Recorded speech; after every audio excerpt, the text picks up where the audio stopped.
Last time I briefly talked about how the country lost its mind over the fact that comic books, especially horror and crime comics, had become so popular amongst kids. I didn't really elaborate on that, but that leads me to what in the notes is part 3, the Comics Code and the Silver Age of Comics. Now, comics have always had some controversy around them. Back to the newspaper strips, and later on, and then during this time period as well, various political figures and people who wrote editorials, things like that. People were religious figures. People were had concerns about comics. Comics have always had kind of a bad rap, and I find myself, even today as a comics fan, I find myself having to defend them as a legitimate art form.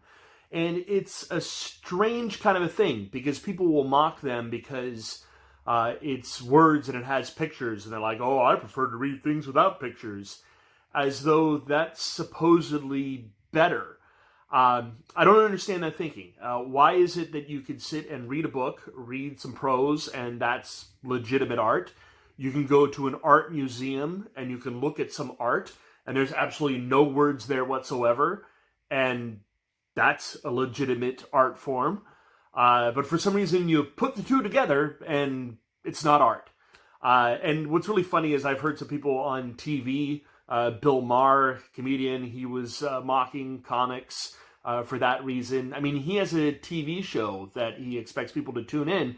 With TV shows, you're not reading anything. You're reading even less than you do with a comic.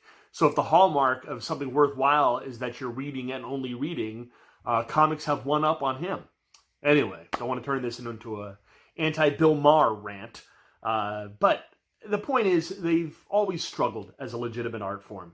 And when kids were reading these crime and horror comics, there was a huge backlash. And people were insisting that they were a bad influence on children. Things became so bad that there was even a psychologist by the name of Frederick Verdum, and he testified before the Senate, and that's the United States Senate, representing the entire country, not just in his state, as to how comics were contributing to juvenile delinquency. He even wrote a book called Seduction of the Innocent, which accused comics of corrupting the youth and promoting everything from reading disorders to homosexuality. Now, I'm glad that I've done this lecture in person before with my students, so I can anticipate what some of you guys might be thinking. I've had students say, what's wrong with homosexuality? And I'm like, whoa, I'm not saying that this is a bad thing, but you need to realize in the 1950s, I believe that homosexuality was still considered a psychiatric disorder. We know better now. We know that it's not. So hopefully, rightfully, if you read something or heard something like, oh no, this is going to turn you gay, because I guess that's how it works. You like the opposite sex, and then you read a comic book and you become gay. Anyway, anybody accusing something of making people gay, I mean, now I would hope our reaction would be, well, it probably doesn't, and even if it did, so what? But back then, that got people really concerned. I mean, just as it would certain aspects of the population now. If they heard, oh my gosh, it'll turn our kids gay, they would be concerned. But anyway, the point is, that's what he said. One of the ways that he said that comics encouraged kids to become gay, he specifically pointed to Batman and Robin, saying that was like an idealized homosexual relationship. He also pointed out how Wonder Woman, came from an island of only women, the Amazons. And, he might have had a few legitimate gripes, not so much that, although now, canonically, Wonder Woman, she is a bisexual character, which, makes sense. She lives on an island, it's only women. However, she does fall in love with Steve Trevor, so obviously she's attracted to men as well.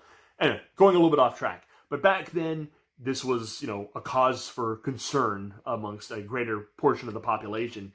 So he pointed that out, and then, the whole thing that I told you guys about in the Wonder Woman video, how people were getting tied up. He pointed out that stuff, and just said that this was, really, it was influencing kids in a bad way. It was all based on a study that he did where he interviewed kids who were in juvenile detention homes, and he found that almost all of them read comics. So he falsely concluded that therefore the comics caused them to be delinquents. But that's some really bad critical thinking. That's some really bad science there. I'm sure that was true, but most kids read comics. And if you would have surveyed kids who were part of the honor roll or, leaders in their church youth groups, I'm sure most of them read comics as well. So it's a very selective picking apart of the facts. He definitely had, picking apart the facts, he had an agenda that he wanted to get across. And so that's why he wrote that book. Some of the things he pointed out said that comics would lead to reading disorders. I believe I mentioned that. Actual science shows that reading comics helps people with literacy, if anything. So anyway, like I said, so the country was going crazy. There were mass comic book burnings where people would go to libraries and churches, and they were encouraged to bring their comics so they could be destroyed. Roy Thomas, who's a very influential comic book writer, for those who know a lot about comics, you know who he is. But for the point of this story, I remember reading an interview with him where he talks about these comic book burnings and how he would go and he would bring his old comics that he had already read, and he would put them in the stack of comics to be burned, and he would look at the other comics that were in the stack getting ready to be burned, and he would grab the ones that he hadn't read yet. So the comic book burning thing just provided him with more comics to read. Anyway, I'm going to show you guys a little clip of a news show called Confidential File. You can find the entire episode online. It's pretty wild. This guy is essentially, it's a bunch of fear-mongering about comic books. And whatever, check this thing out for yourself. Check out the clip, and if you're interested, check out the whole thing. But imagine yourself as a parent in the 1950s, and you know that your kids are reading comics, and you see this. Imagine what your reaction would be to it. What a wonderful thing this would be if they were reading something worthwhile, something that would stimulate their desires to build and to grow.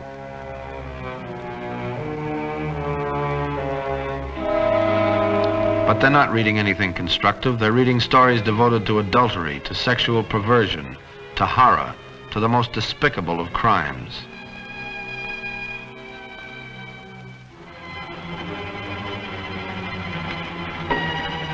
The corpse that came to dinner.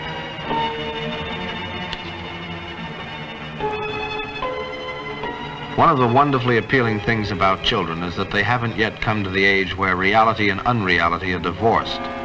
The emotional impact of something they read in a comic book may be much the same as a real-life situation they witness.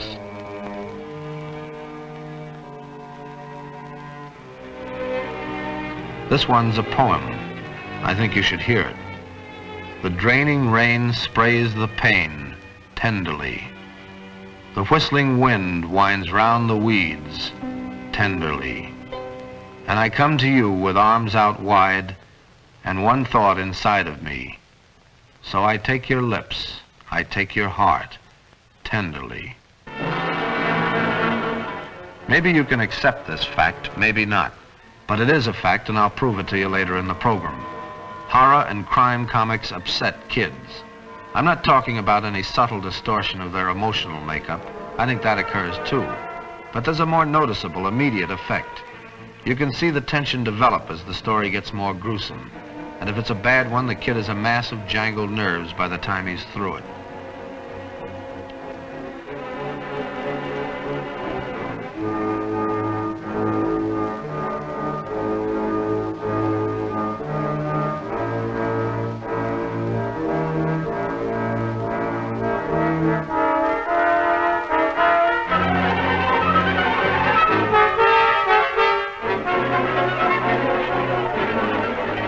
He wasn't going to hit you. He just wanted to know what it would feel like to almost knock someone's brains out.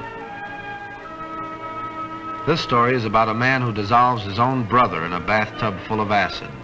10 cents at your neighborhood newsstand. But it looks like I was wrong. They're not going to read all afternoon after all. They've got a great idea for a game. Everybody can play. In this kind of a game, the more the merrier. Even the little guys are invited. My gang used to huddle too. We tried to figure out how we could build a raft to use on the river, or how to earn money for a wiener roast, or how to talk the grocer into buying uniforms for a baseball team. We usually figured it out too. Kids aren't always too realistic, but they're mighty ingenious, as you're about to see. They'll need a little special equipment for the game they're going to play.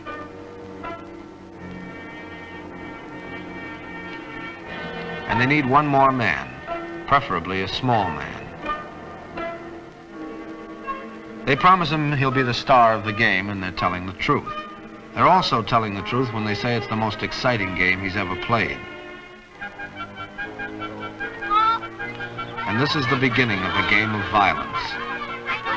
They didn't think it up all by themselves, of course. They had an excellent manual, a regular do-it-yourself pamphlet, a crime and horror comic book. And they learned their lesson well.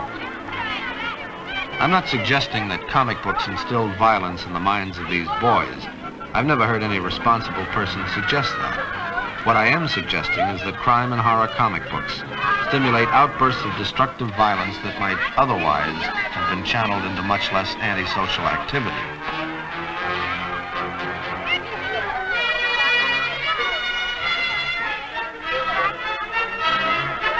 And remember, these are not the faces of an isolated group of kids. These are not delinquents, not criminals. These are the faces of your sons. These boys are playing, and yet they're not playing. Games like this have ended in death many times. Usually, of course, there's no apparent damage. But I think there is damage, deep, serious damage. Quite a repertoire of torture techniques? Why not? They've spent literally hundreds of hours studying the texts. This, for instance, is an ancient Chinese method, as any confirmed comic book fan can tell you. Men are getting rich off the comic books that teach kids this kind of activity. I don't know how you like it, but it makes me kind of sick.